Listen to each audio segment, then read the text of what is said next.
Bonjour et bienvenue dans un nouvel épisode de l'alchimie secrète. Aujourd'hui, je vais vous parler du détachement et plus particulièrement du détachement par rapport à l'amour.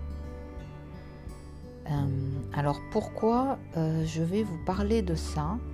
Parce que c'est vraiment ce que je vis actuellement et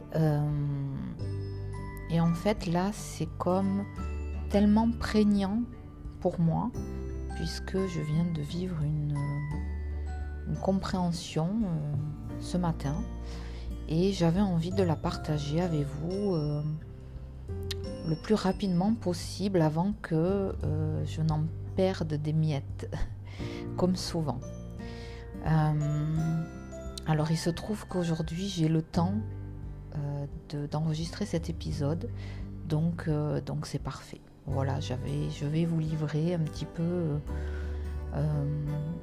non pas ma vérité, mais mes compréhensions, mes prises de conscience par rapport à ce détachement que je vois de plus en plus, qui vient me chercher. Et peut-être que ça va aussi vous parler dans votre vie à vous. Alors, j'ai intuitivement l'impression qu'en ce moment, il m'est demandé de me détacher de plus en plus de mes conditionnements. Alors, j'ai déjà parlé plusieurs fois vraiment de ce que c'était que les conditionnements à mon avis. Mais là, c'est comme une étape supplémentaire que je viens de vivre. C'est-à-dire que se détacher de ces conditionnements ne peut pas se faire du jour au lendemain. Forcément, si vous êtes en train de le vivre, vous allez comprendre ce que je veux dire. C'est-à-dire qu'on ne peut pas d'un coup, par un miracle, se détacher complètement de tout ce qu'on a emmagasiné depuis notre naissance. Et pour chacun et chacune, je pense que ça va se vivre différemment. Peut-être certains vont vivre des étapes très importantes de détachement d'un coup, puis ensuite une longue période où il ne va rien se passer. Et puis pour d'autres, ça va venir les chercher petit à petit dans différents parties de leur vie. Alors pour moi, je dirais que le détachement a commencé relativement doucement et notamment depuis 2-3 ans, plus fortement comme tout le monde. Je pense aussi que tout ce que nous vivons actuellement au niveau des différentes crises, au niveau des différentes guerres, au niveau des différentes privations de liberté, je vois vraiment ça comme une opportunité pour se libérer, puisque on est amené petit à petit à changer nos comportements, à se rappeler qu'il est possible de vivre différemment. Et chacun à son niveau, on est, il me semble, chahuté. On est, c'est pas obligé, mais on est invité à chercher à l'intérieur de nous cette liberté que on pensait être à l'extérieur. Alors tout ça, ce sont que des mots. Mais pour être plus clair, je sais que c'est important de donner des exemples concrets.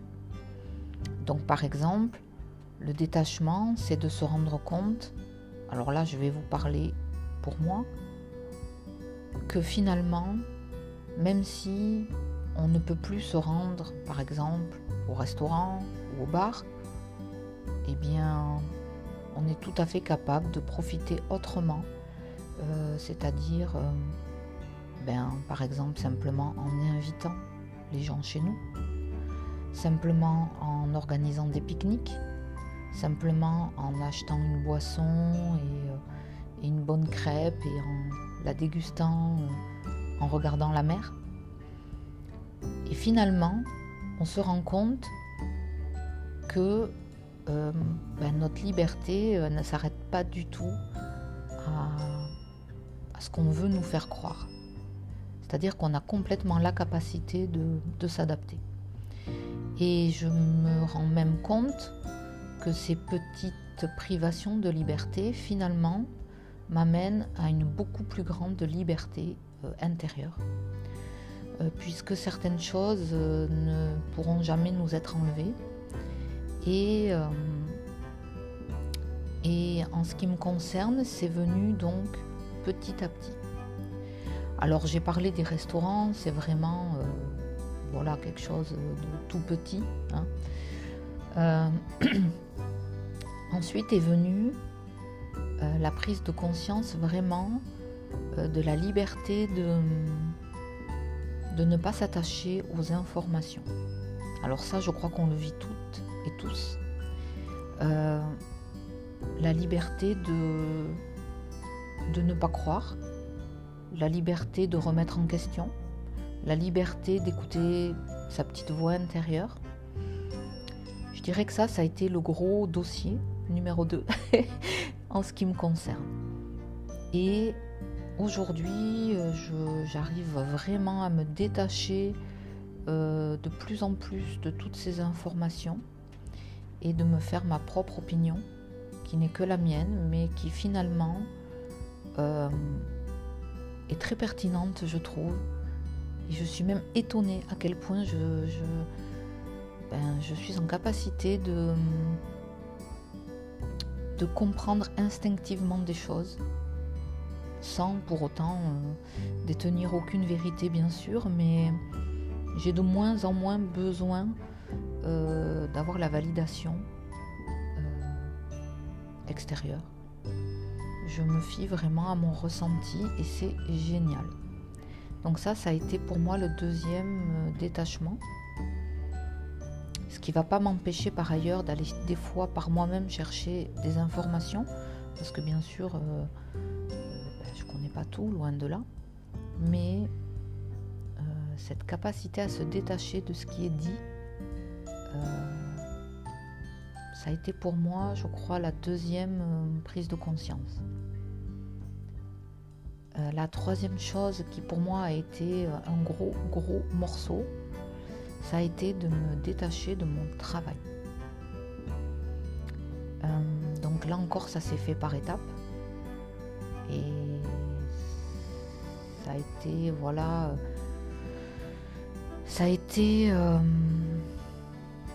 ça a été pour moi compliqué parce que ça me demande de lâcher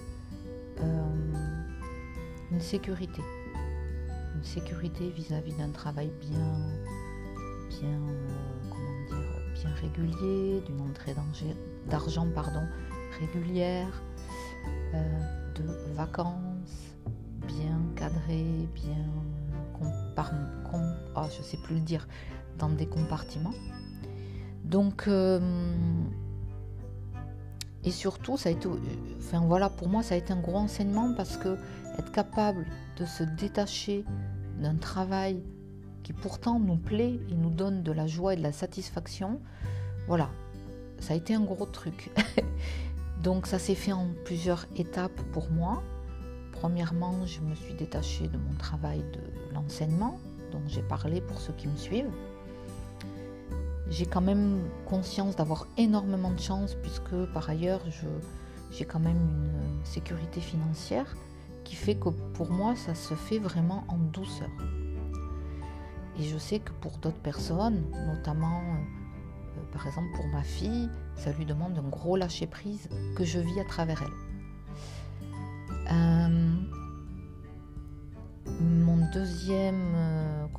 Ma deuxième étape au niveau du travail, ça a été de lâcher mes attentes vis-à-vis de mon auto-entreprise, notamment au niveau de mes robes de mariée, puisque il y a eu un gros ralentissement, on va dire dû à la crise sanitaire. Et ce qui est assez étonnant et qui m'étonne toujours, c'est que je me rends compte que j'arrive à me détacher de mes attentes et je le vis plutôt très sereinement, comme si j'arrive à voir que l'important n'est pas là, que je dois me détacher et faire confiance.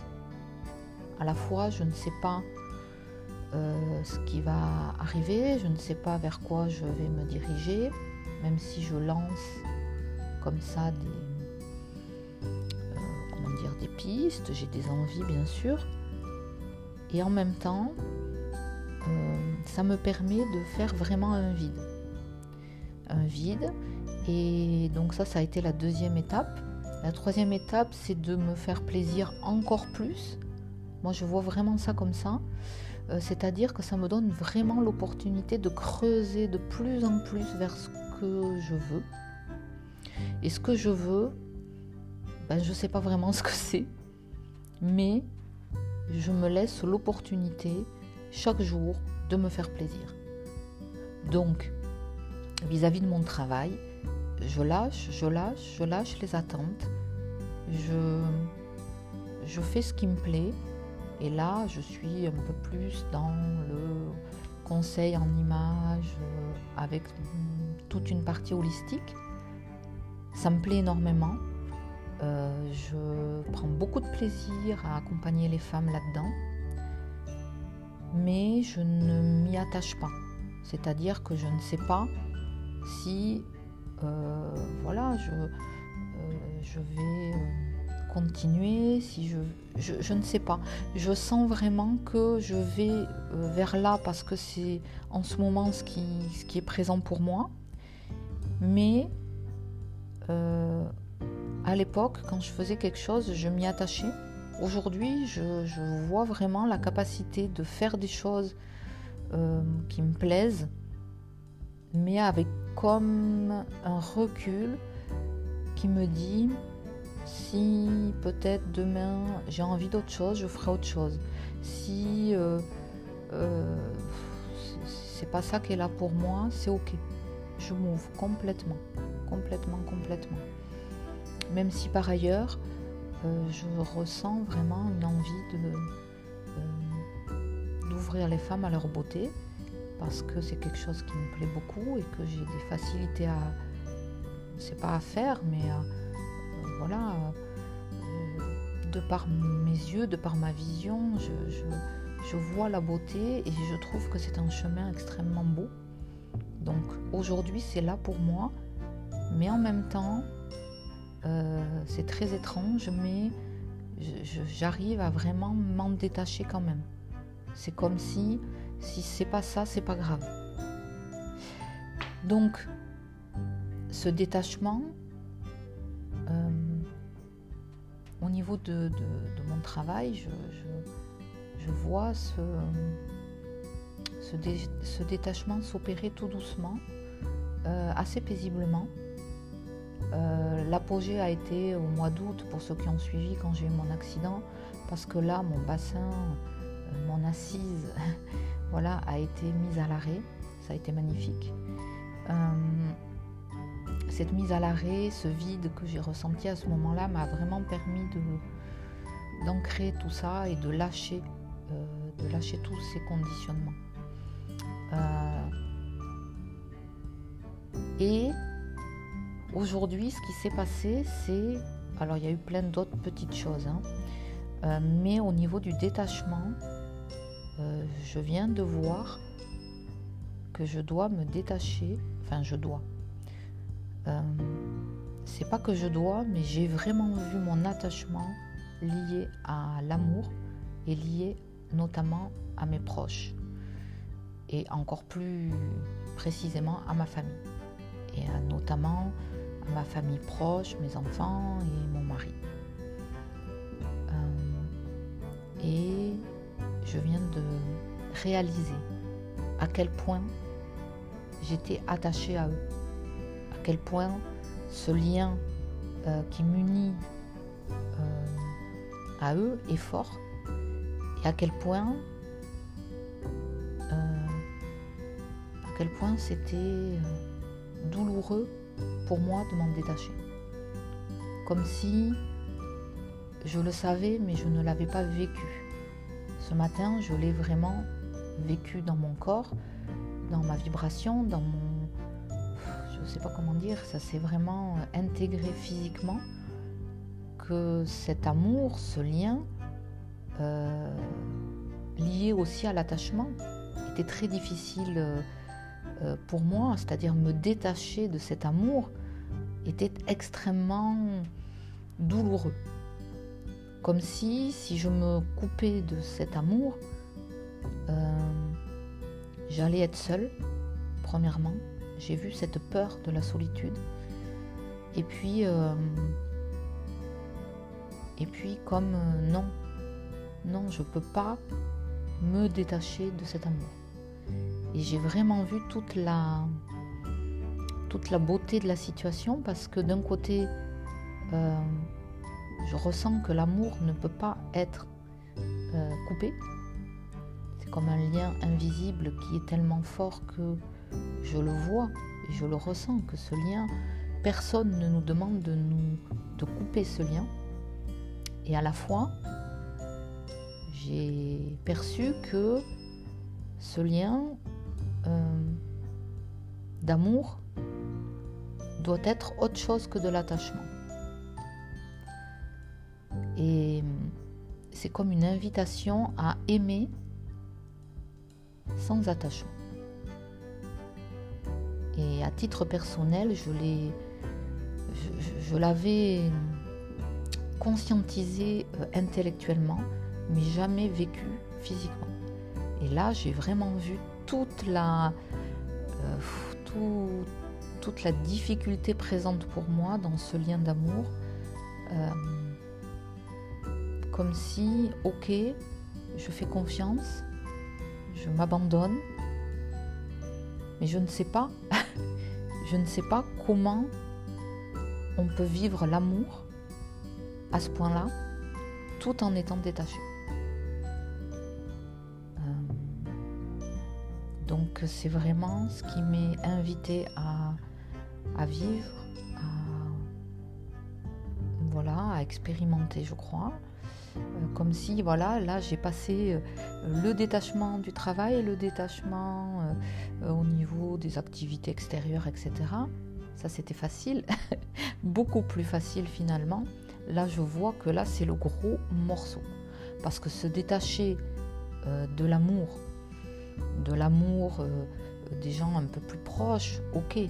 Mais se détacher de l'amour, c'est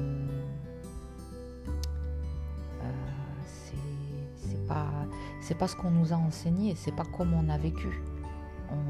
Personnellement, j'ai vécu dans l'amour qui est quand même lié à l'attachement, je le vois.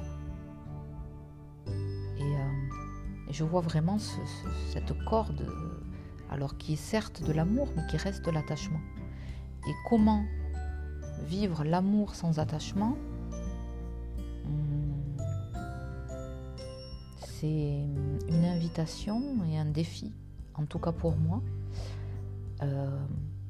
Je sais vraiment que ce n'est pas un défi intellectuel et que je ne peux pas chercher dans ma tête comment je vais faire. Ça j'ai bien compris, je dois laisser infuser tout ça, laisser faire, laisser justement cette vibration d'amour transmuter cet attachement en autre chose. Et cette autre chose, je pressens que c'est un amour beaucoup plus inconditionnel. Mais là encore, je parle avec mon intellect. Parce que j'ai eu la chance de vivre des ouvertures de cœur, et j'ai ressenti en tout cas, cet amour qui n'a pas de condition. Je l'ai ressenti dans l'absolu à plusieurs reprises, dans des courts moments. Mais là, dans ma vie présente, dans ma vie d'aujourd'hui, avec mes proches, je vois bien que je suis toujours attachée. Je le vois. Et je vois aussi que je ne suis pas complètement prête à me détacher. Donc voilà, j'en suis là.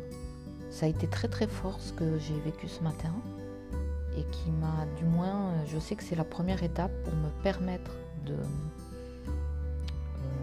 me détacher tout en étant dans l'amour, le vrai amour qui n'a pas d'attachement. Et à la fois, étant donné qu'on est humain, je crois qu'on est quand même attaché. Donc voilà où j'en suis, je vous dis franchement. Je n'ai pas la recette miracle, je ne sais pas. En tout cas, je vois bien que c'est mon prochain... c'est pas un challenge, mais en tout cas, voilà, je dois dépasser ça quelque part. Je dois le vivre, je dois l'infuser, puis me laisser guider vers ce qui va se passer, vers comment on peut vivre ça, cet amour qui n'aurait pas d'attachement. Voilà, j'en suis là. Promis, si la réponse arrive, je vous la partagerai. Je n'ai pas de réponse, je l'avoue. Mais en tout cas, une énorme prise de conscience vécue. Parce que pour moi, comme je vous le dis souvent, la première étape, c'est que ça arrive dans la pensée. Ça doit être vu, mais ensuite, ça doit être vécu.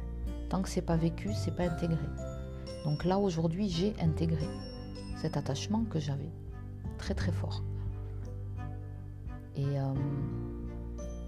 maintenant, je dois le transmuter. Mais j'avoue, je ne sais pas comment. Voilà, l'étape qui sera sûrement ma prochaine étape. Je ne sais pas quand, je ne sais pas comment. Et à la fois, je m'y abandonne, même si j'ai d'un côté des peurs et à la fois, je dois voir cette peur. C'est pas... Je sais bien que c'est l'autre facette de l'amour, la peur, donc j'ai encore des peurs. Mais j'ai confiance. J'ai confiance que, voilà, la vie va m'amener ce qu'il faut, ce dont j'ai besoin pour vivre ce passage. Voilà ce que j'avais envie de vous partager aujourd'hui. Comme d'habitude, si ça résonne pour vous, alors je ne vais pas dire que vous avez des solutions, mais peut-être que vous avez envie de partager aussi quelque chose, je ne sais pas, n'hésitez pas. J'ai un compte Instagram qui s'appelle l'Alchimie Secrète. Vous pouvez retrouver mes podcasts, mes partages aussi sur la beauté en général. Et puis n'hésitez pas à me faire un petit retour, voilà, notamment par Instagram, en message privé, en commentaire, peu importe. C'est toujours assez riche, je trouve, d'échanger. Écoutez, je vais vous laisser parce que il va falloir que je me remette dans ma vraie vie, dans ma vie bien concrète, parce que je vais avoir une cliente qui va arriver tout à l'heure. C'est pas une cliente dans la spiritualité, c'est une cliente pour une robe de mariée, donc c'est aussi ma vie, ça fait aussi partie de ma vie et c'est super chouette. Donc je vous fais plein de bisous et puis je vous dis à très vite pour peut-être un nouveau partage.